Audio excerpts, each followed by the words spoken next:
સદગુરુ મહારાજને મેં હમણાં કીધું એમ, સદગુરુ મહારાજની કૃપા વગર બાપુ તમને મને આની શાન ન મળી શકે. એટલે સવારામ બાપા એવું કહે છે કે મારા ગુરુ ન મળ્યા હોય તો મને શું દિશા થાય. અને જેટલા જેટલા મહાપુરુષો થયા ને બાપા સદગુરુના ચરણે જ બોલ્યા છે. સદગુરુના ચરણે જેઠીરામને, સદગુરુના ચરણે નરસિંહ મહેતા ને મીરાબાઈ ને બધા સદગુરુના ચરણે જ કીધું. કોઈ નથી કીધું દરબારના ચરણે, કોળીના ચરણે, ભરવાડના ચરણે, કોઈ તેથી બળુકા નહીં હોય કોઈ.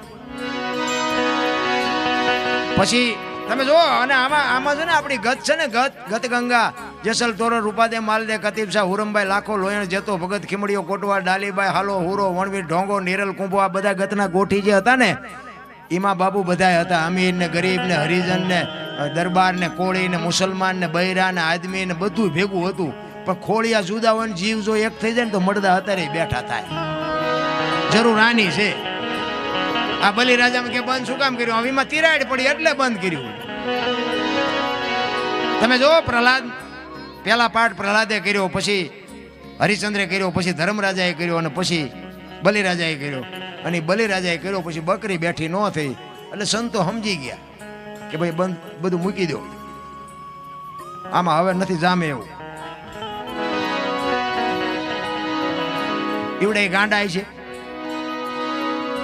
હવે અત્યારે તમને કહું, મેં હમણાં વાત કરી, પીળા પહેરી પહેરીને જે દીવ ઉઠાડે છે, આખા કપાળમાં તિલક કર્યા હોય ને આમ એવા ઘમંડ થઈને આપણે એમ કે બાપુ આ પ્રશ્ન એક મૂંઝવે છે, એનું કંઈક કયો ને કે આ બધી ગહન વાતું છે, તમને ન ખબર પડે. ઓલી વાવણી આપણે કરવી ને 3 પ્રકારની વાવણી થાય. ઊંડું જ્યું હોય તો ન ઉગે, ઉપર પીડ્યું હોય તો ન ઉગે, બરોબર પીડ્યું હોય ઉગે. અમુક પાસે જાય ને જે આપણે કંઈ પૂછ્યું ન હોય તો બોલવા માંડે, રામે આમ કર્યું, કૃષ્ણે આમ કર્યું, ફલાણે આમ કર્યું, ઢુકડે આમ કર્યું. આપણે એમ થાય કે આ ઉપર પીડ્યું ઉગે નહીં. અમુક ને પૂછીએ કે આ બધી ગહન વાતું છે, આમાં તમને ન ખબર પડે, સમજી લેવાનું કે આ ઊંડું જ્યું છે. આપણે બરોબર આમ બપોરે ખેતર થી આવ્યા હોય ને પછી આમ 2 બાજરાના બડા દબાવીને હોતા હોય અને બરોબર બપોરે આવે દૂધ પુત્ર ને દીકરા ને કોઠીએ જાજી જાર બાવણ મૂછ ઉપર ને પૂછ ઉપર ભાર બહુ છે. હવા છે લાપસી કરીને પાણી આરે જવાર છે. ઓણ પનોતી નો વાહો બહુ છે. હાજો હમીર રત્નો દૂધો કરશન કેશવ લાલો, આને પનોતી બહુ નડે. તમને અત્યારે નડે એનું કઈ કરો ને, અમે 2 બાજરાના બડા દબાવીને હોતા કઈ નડતું નથી. હવે આ તમને મને શું શીખડાવે? આ તમને મને, કારણ કે બાપુ માણા બનવાની જરૂર છે. 1-2 મિત્ર હતા ને આમ તળાવની પાળી ઉપર રોજ 2 કામ ધંધો કઈ કરે ને ટેમ થાય ને ખાવા આવે કપડા બદલાઈને ભાગી જાય. મા બાપને તો વહમું લાગે. એ કહેલા એ તમે કઈક માણા થાવ, માણા કઈક અમારે ધંધો કરો ને તમે નકરા હાવ બેહી રહ્યો. એટલે 2 ભાઈબંધ બેઠા બેઠા વિચાર કરતા. એ ઓલા બીજા ભાઈબંધને કહેલા આપણે કઈક કામ કરીએ, ઘરે જઈને દેખાડા થાય, મજા નથી આવતી. તો કે શું કરશું? હવે હા હરામના આઈડકા હોય 100 રૂપિયા કપા વીણવા જાય ને એને 5 રૂપિયા પૈસા વાળું થવું હોય. બોલ્યો કે આ ધંધો કર્યો ને આ કર્યું ને આ કર્યું ને, 2 ને કઈ હુજ્યું નહીં.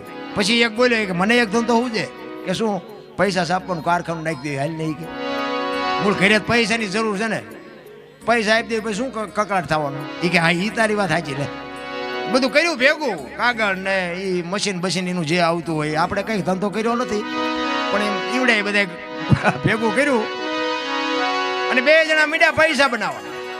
એક કે હું ડટા બનાવું અને એક કે તું સાપવા માંડ. એ મીડા 2 જણા સાપવા. અડધી તિજોરી ભરાણી ને તા એક કીધું એટલે ઉપર કે આમાં ભૂલ થઈ ગઈ. શું ભૂલ થઈ? એ કે પણ આમ રે હમણાં ન બનાવીશ કે આમ આ 2 હું બનાવી લેવું ભાઈ. ભારતીય રિઝર્વ બેંક ને ગવર્નરની સહી ને ગાંધીજીનો ફોટો ને ઓલો તાર આવી તાર ને, પણ સિક્કો 15 નો લાગ્યો. હવે 15 ની નોટ લઈને ક્યાં જવું? 10 ની 20 ની 50 ની 100 ની તો બરોબર, 15 ની નોટ લઈને ક્યાં જવું?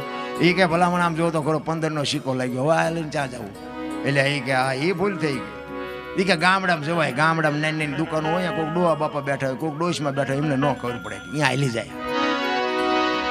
તમારે જાલી જેવું ગામ ને અહીંયા ઝાંપામાં બાપાની દુકાન ચોકલેટ પીપરમેન્ટ વેચે. અહીંયા આવ્યા. એ કે બાપા 15 ના છૂટા આપશો? એ કે હા લાવો આપો.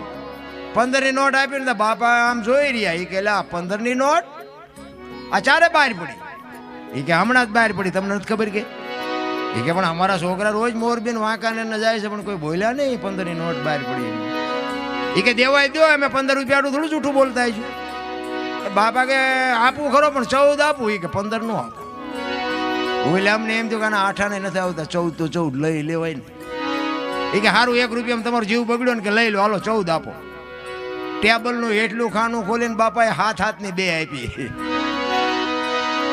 આયલો એ છોકરા સકરી ખાઈ ગયા. એ કે બાપા આ નોટું ચારે બહાર પડી.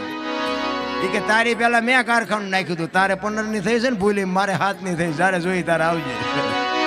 હવે આ બુદ્ધિના ગાળિયા નો કહેવાય. આને શું ભજન અડે, આને શું સદગુરુની વાત કરવી? આ બધા માયા હુદી ગોઠડી છે, વજરના ગાળા છે, હાંગા હલવાના છે, ને કંઈક સડ્યા ને કંઈક પાળા છે. એટલે સવારે એમ કહે છે કે મારા સદગુરુ મહારાજ મને ન મળ્યા હોત તો મારી શું દશા થાત. એટલા માટે એના ગુરુની વાત કરે છે. જુગતી કરીને જોવા હાલી મારા સદગુરુ જે બતાવી મને અમરનગર માં આતમ દેખ્યા, હું તો ભૂલી ગઈ હતી દેહનું. આ દેહની દશા માટે પછી ભજન સમજાય. હું દરબાર છું ને, હું કોળી છું ને, હું પટેલ છું, જ્યાં સુધી દેહની દશા મટી નથી ત્યાં સુધી ન સમજાય. લખવું હોય તો લખી લેજો. તમને કોઈ ગાળ દે અને ગાળનો જો તમને અંદરથી કરંટ ઊભો ન થાય તો સમજી લેજો કે તમે ઘરમાં છો. અને જેને ગાળ દીધી છે ને એને ઘરે નીંદર નહીં આવે. તમે ગાળ ખાઈને ઘરે વી આવો ને તમને નીંદર આવી જાય. પણ આ સહન કરવું અઘરું છે, કારણ કે આ પીરિયડમાંથી હું પાસ થયેલો છું એટલે મને અઘરું લાગે છે. ઓલી 500 ની 1000 ની નોટો બંધ થઈ ને, અમે બેંકે લાઈનમાં ઉભા હતા પૈસા બદલાવા. એમાં એક ભાઈ વાંયથી આવીને આમ આગળ આવીને ઉભો રહી ગયો. મેં કીધું હવે આપણે આ લપત થાય. મેં કીધું આને કંઈક ભલે લઈ લેતો. મારા ગામના 2-3 કોળીના છોકરા ઊભા હતા. તો એને કહેવા મનાણા. એ કે અમારા ગામના દરબાર છે, આ ઊભા છે ને તમે કે લાઈનમાં બધા ઊભા છે ને તમે આગળ આવી ગયા. ત્યાં તો એ ભાઈ કેટલું ઠેકડા મારવા માંડ્યો. દરબાર હોય એના ઘરનો ને ફલાણો ને ઢોકળો ને આમ કહીને તેમ કરીને દરબાર હોય તો ઉપાડો લીધો છે ને પૂછડું. એટલે પણ મેં ભાઈ હું તમને કાંઈ કહેતો નથી. તમે કહેતા હોય તો હું ઘરે વ્યો છું, એમ કાલે પૈસા લઈ જઈશ.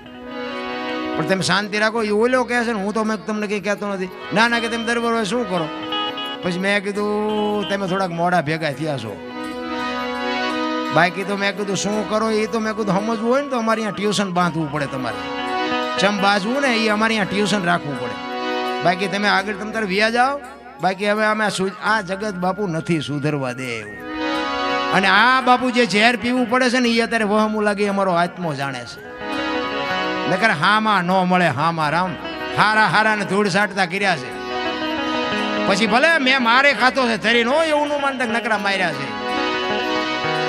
હા એવો ખોટો પાવર નહીં કરવાનો. આ તમારા ગામમાં કોઈકને 2 ફાંઠા મારું મને આ મૂકે, પણ પેલો ઘા આપણો હોય એ પાકું. પછી તો કૂતરા ગોળે આપણે ગોટો વળી જાય, માથું એક હાંસવી લઈએ કે માર તો આપણે ધરીને ખાતો છે. એમાં કોઈ સવાલ જ નથી.